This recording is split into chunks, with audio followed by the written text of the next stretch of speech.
और अब खबर संभल से। संभल में प्रशासन का एक्शन लगातार जारी है। यूपी के सीएम योगी आदित्यनाथ की तरफ से निर्देश दिए गए थे कि जितने भी अवैध निर्माण है या फिर अतिक्रमणकारी उन पर एक्शन लिया जाना चाहिए, और इसीलिए हम कह रहे हैं कि जो भी अवैध है और जो भी अतिक्रमणकारी है उस पर एक्शन होगा और सब टूटेगा।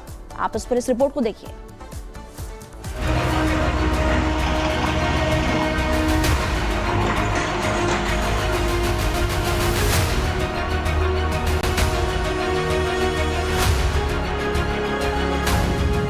सावधान, जो अवैध है सब टूटेगा।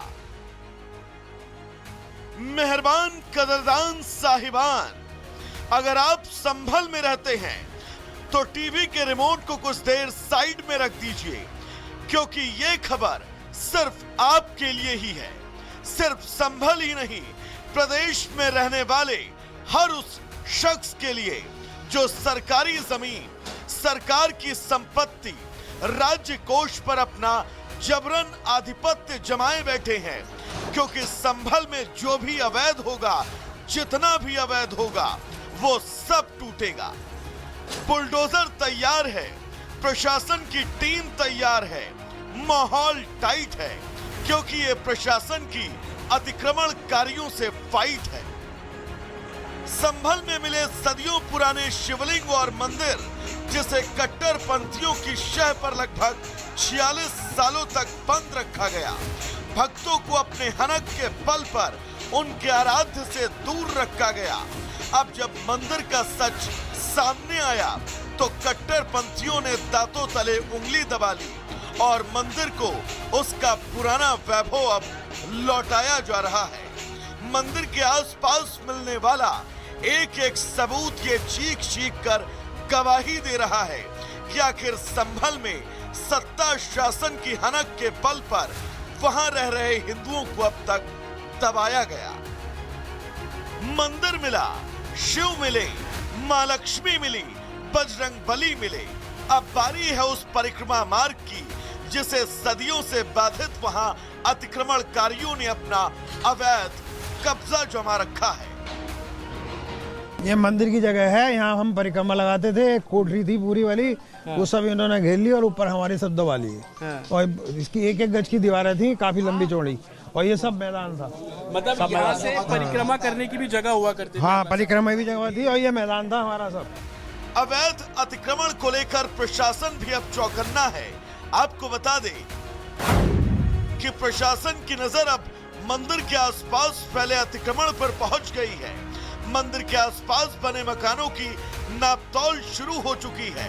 आसपास के मकानों के कागजात खंगाले जा रहे हैं। प्रशासन का साफ कहना है कि अवैध अतिक्रमण को पूरी तरह से साफ कराया जाएगा। अगर मंदिर के आसपास किसी ने अवैध रूप से निर्माण कराया है तो उस पर कार्रवाई अमल में लाई जाएगी।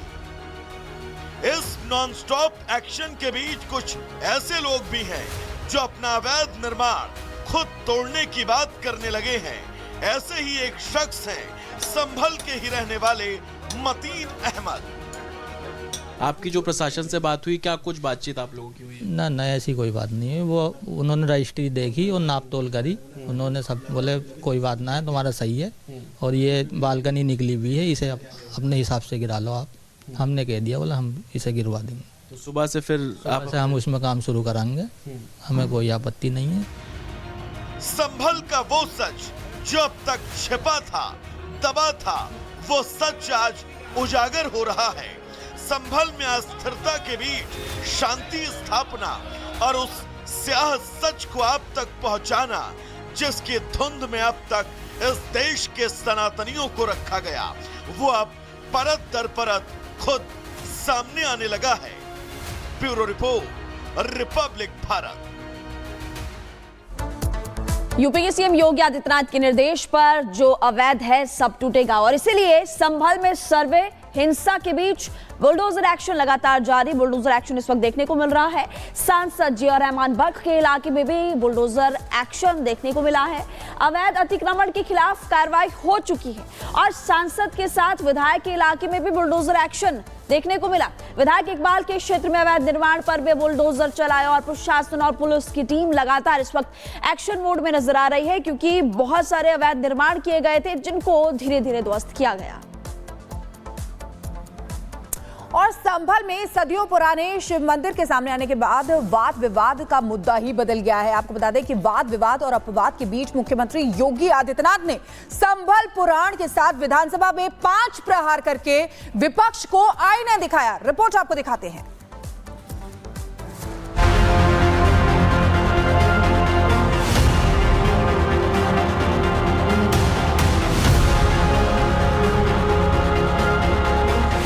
संभल में बीते दिनों हुआ बवाल और आगजनी, और इस आगजनी के बाद जिले में शांति स्थापित करती उत्तर प्रदेश पुलिस।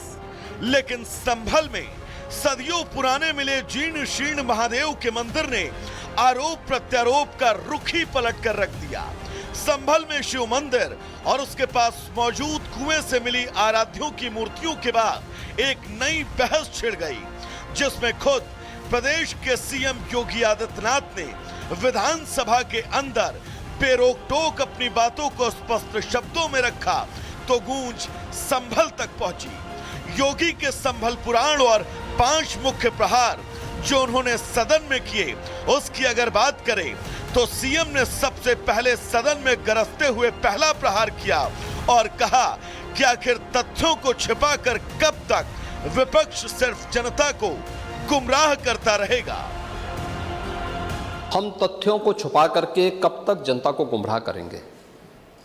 हर व्यक्ति जानता है कि माननीय न्यायालय के आदेश पे सर्वे का कार्य हो रहा था और सर्वे हो रहा था।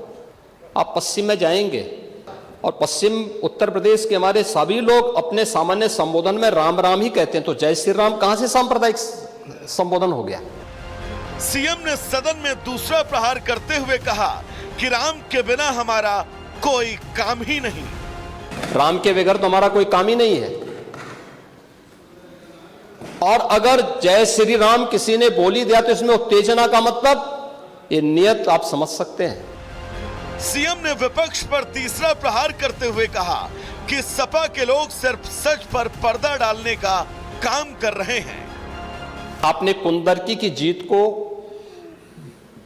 वोट की लूट बताया। आप एक सदस्य का अपमान कर रहे हैं। आपके सदस्य की तो जमानत जब्त हो गई वहां पे। इस समय तो आज डिजिटल मीडिया का है।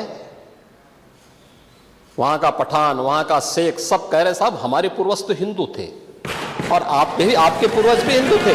क्या ये सच नहीं है?